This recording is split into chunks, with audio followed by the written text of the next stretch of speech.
Alright guys, since nandito tayo sa Dumaguete, dito, ito yung tinatawag nila motorcycle capital of the country. Sandamakmak ang motor dito. Lahat dito nagmumotor. Mapa-nurse, mapa-estudyante, mapa-doktor, kahit sino. Ikaw ma'am, nagmumotor ka ba? Hindi. Ganda-ganda ng intro ko tapos hindi ka nagmumotor.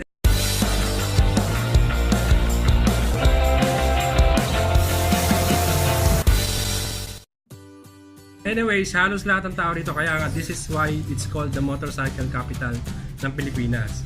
Ngayon, siyempre, motorcycle capital, dito tayo sa shop ni Ozzy, original Sandro, Mr. Sandro Pahadro. Kaibigan natin yan. Ito yung shop niya rito sa Dumaguete, and this is Ozzy Racing. Check out their new stuff, no? I-walkthrough ko kayo. Tama ba? Para pakilala ko muna sa inyo si ma'am. Ma'am, anong name mo? Michelle po. May family. Probably. Single. Yes! Single! Bakit ka single, ma'am? Hindi po double. Quark! Quark! Sige, ayan si gusto siyang makita. Nandito na siya sa Ozzy Racing Dumaguete. Pero dadaan muna kayo sa mga kamao ni original Sandro. Anyways, we have new items na mukha siya mga formal wear. Actually, mukha siya yung parang yung nagcha-chop ng mga puno. Pero this is a riding jersey. Maganda siya sa katawan, hindi siya mainit. Ito rin, ito iba niyang kulay. Then we have the Ozzy X Moto, mga pang-classic build. Ito yung bago niya.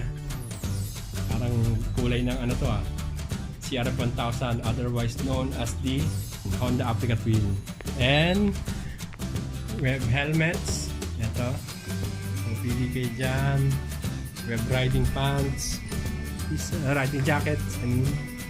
Then we have caps. Headwear. Balaklava. We have stickers. Of course, yung mga adventure gear, itong mga bags, backpack, belt bag, and yung kanilang sagada na adventure jacket. Ganda na ito. Kakaroon ako niyan one time. Adventure bike naman ako XL100. Yes. And ito, mga bike bags, no? Kaya naman aking gamit. Ito, meron ako nito. One of the best urban adventure. And ayan pa, marami pa. Anyways guys, basta pag nandito kayo sa Dumaguete, mapadaan kayo, huwag niyong kalimutan. Ma'am, anong address na ito? 405 Matinabangan. Ma'am, ikaw magsabi. Yes, miss. Wala! Sorry! Take two. Take two, sige. Just visit our store in 405 Matinabangan, Karindagan Road. Sure ba yan? Yes. Yes, alright. So, single daw siya. Yung mga nagtatangka dyan. And guys, huwag nyo kalimutan, bumisita rito sa Ozzy Racing Dumaguete.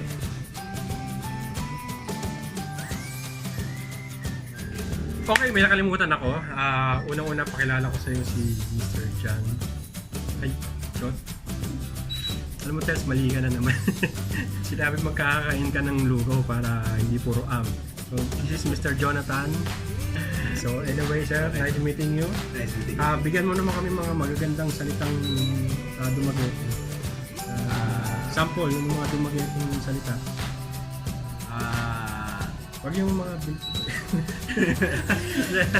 Yung mga taga-Dumaguete, yung mga buutan mo. Yung mga mababait. Anong sabihin ng hello? Hello lang din yun. Walang question translator. Parehas lang yung sasabihin natin. Magkano to? Pila ni. Pila ni. Ano yung sabihin, anong kaiba ng pila sa tagpila? Magkano, ganon. Parang shortcut na rin. Tagpila ni. Tagpila, yun ha. So, yan ang magandang matutunan nyo. Pag pumunta kayo sa Ozzy Racing, tanongin nyo agad si Erica. Miss! Tanongin nyo agad si Miss Michelle. Tagpila. Ito, yan, di ba? Sino ito? Tagpila. Siyempre nga, kaya nga ako nag-video ulit, may nakalimutan ako. By the way, si Aussie Racing, dati meron ako nito, no? Ito yung mga original niyang product, yung seat cover. So this was more than a decade ago. Nauso yung all mga seat cover dito sa Cebu, sa Dumaguete, of course sa Manila. And I'm proud to say, isa ako meron nito. So dapat may malaking bonus ako galing kay Original Santo. Yeah!